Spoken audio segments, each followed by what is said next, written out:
Imagine paying for a first-class luxury parlor suite on the RMS Titanic. That's about $100,000 in today's money, adjusted for inflation. You would have dined on the most lavish food of the century: caviar, quail egg from Egypt, filet mignons, Lily, and punch romaine. Then, at 11:30 p.m. on April 14, 1912, only 4 days into your trip, and just as a dessert of Waldorf pudding touched your taste buds, an iceberg rips a 300-foot wide hole beneath the ship's waterline, plunging you and 1,500 horrified, screaming souls 2 miles down to the ocean floor. While most of everything on the ship was lost when it sank, 2 of the April 14th menus were recovered and preserved. According to the menu, in the first-class cabin, Executive Chef Rousseau prepared a menu consisting of no less than 10 courses for the VIPs. So buckle up, because today on What They Ain't, we explore the final first-class meal aboard the RMS Titanic.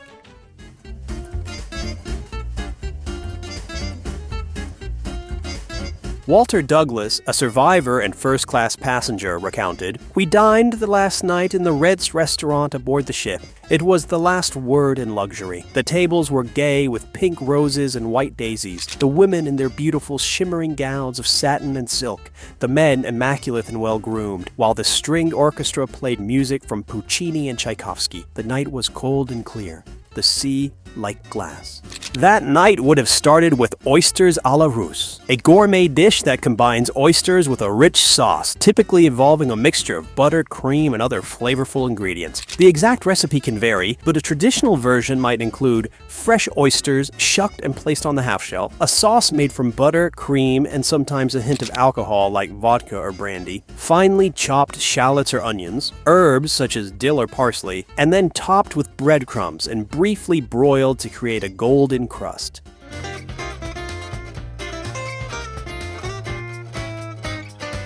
Consommé, meaning completed or concentrated in French, is a strong, rich, flavorful broth made by concentrating and clarifying stock. But the Russian version served aboard the Titanic would have been jazzed up with Porto and included a veggie parade of julienne celery, leeks, carrots, and some sassy salted gherkins. Next up, the cream of barley soup. Think of it as a comforting grandma of soups, always there with a warm hug in a bowl. Barley, one of the ancient world's first grains to be farmed, has been a culinary superstar for thousands of years. From Mesopotamia to China, ancient civilizations couldn't get enough of this adaptable grain. Barley started its career in the Near East around 10,000 years ago and quickly became cherished for its nutrition and versatility. Bread, porridge, beer, barley was the grain that could do it all.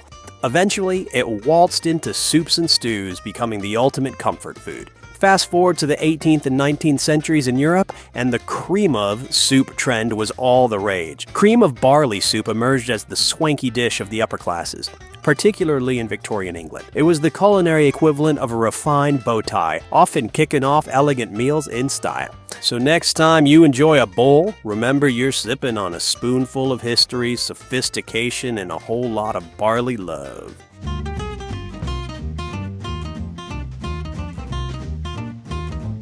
When the Titanic set sail, it was essentially a floating grocery store, carrying 75,000 pounds of fresh meat, 11,000 pounds of fresh fish, and 25,000 pounds of poultry and game. Not to mention 40,000 eggs, 10,000 pounds of sugar, 40 tons of potatoes, 1,750 quarts of ice cream, and more than a ton of coffee. Oh yeah, and 1,500 gallons of milk and 1,500 bottles of wine. Sheesh.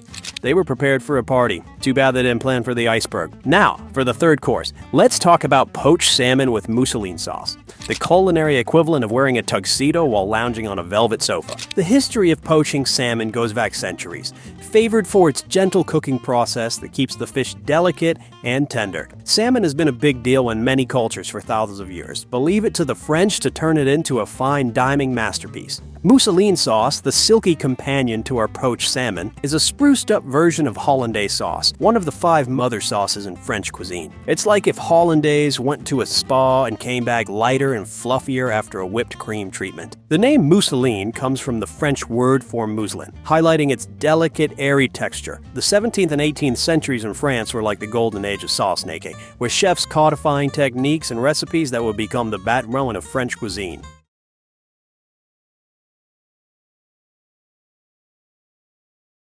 Filet mignon Lily is a throwback to the luxurious dining experiences of the early 20th century, when French restaurants were the epitome of elegance. Imagine filet mignon cuts, usually wrapped in bacon like a cozy porky blanket, cooked to rare perfection, and often accompanied by a rich sauce and the extravagant touch of truffles or foie gras. The Lily part of the name has a personal flair, as if the dish itself is tipping its hat to someone special. While the exact story behind this name remains a mystery, the dish captures the spirit of an era obsessed with elegance, sophistication, and celebrating top-tier beef and style. Sauté of chicken lyonnaise, originating from Lyon, France, a city famed for its rich culinary tradition, is a dish that epitomizes straightforward yet utterly delicious cooking. It features chicken pieces sautéed in butter until golden, with a delightful ensemble of onions and vinegar, sometimes kissed by a splash of white wine. The dish is a celebration of Lyonnaise cuisine and their love for fresh, local ingredients and a knack for turning simple components into something rich and aromatic. Vegetable marrow farci is the culinary version of a surprise party inside a squash. Farci means stuffed in French, and this dish takes hollowed-out vegetable marrow, a type of squash, and fills it with a delicious mixture of ground meat, rice, herbs, and sometimes a touch of cheese. It's then baked to utter perfection. This dish hails from the resourceful and vibrant kitchens of the Mediterranean, where seasonal vegetables are often transformed into delightful vessels of flavorful fillings.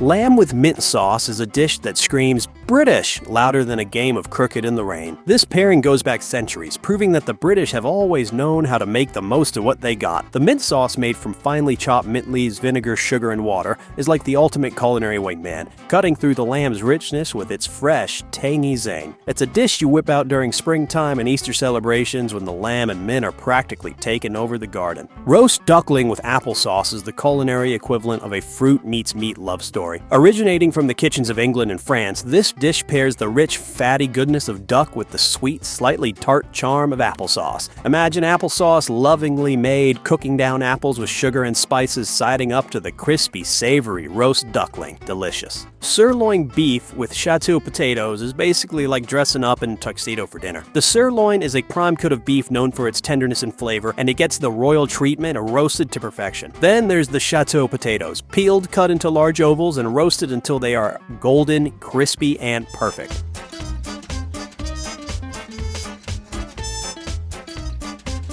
Punch romaine is the kind of sophisticated frozen cocktail that would make James Bond raise an eyebrow in appreciation. This fancy concoction gained fame as a palate cleanser during the lavish dinners of the Edwardian era, a time when even the palate needed a mid-meal refreshment. Imagine blending ice, rum, and champagne or sparkling wine with a touch of orange liqueur and garnishing with a sprig of mint. Voila! You've got yourself a drink that's both elegant and a bit of a show-off. Tracing its origins back to France, punch romaine was the toast of the upper classes, enjoyed as a refreshing interlude between courses during multi-course feasts.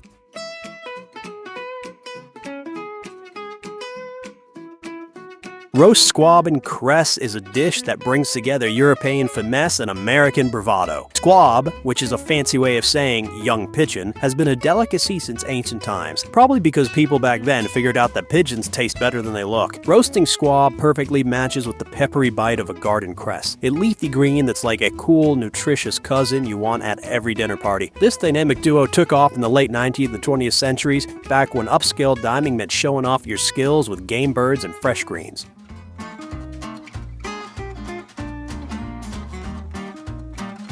Cold asparagus vinaigrette has been making asparagus look good since the 17th century, when French royalty decided that their green veggies needed a posh makeover. Asparagus, praised by both Greek and Roman civilizations, was the vegetable equivalent of a supermodel, famous for its good looks and rumored health benefits. Add a vinaigrette made from oil, vinegar, herbs, and seasonings, and you've got a dish that makes asparagus taste as good as it looks.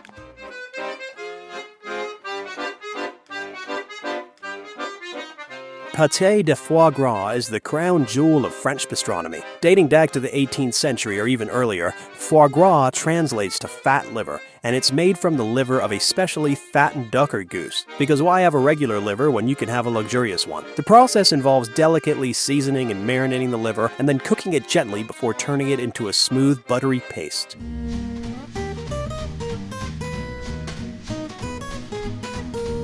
Waldorf pudding is a dessert that epitomizes 20th century American luxury, hailing from the legendary Waldorf Astoria Hotel in New York City. The exact recipe and its origins are a bit murky, but it's believed to be creamy, fruit-filled pudding that showcases the hotel's knack for creating decadent dishes. The Last Meal on the Titanic offers us a fascinating lens through which we can view the opulence and tragedy of the Titanic. Craving more culinary history? Don't forget to like, subscribe, and hit the bell icon to join us on more historical culinary expeditions. Because remember, everyone needs to eat.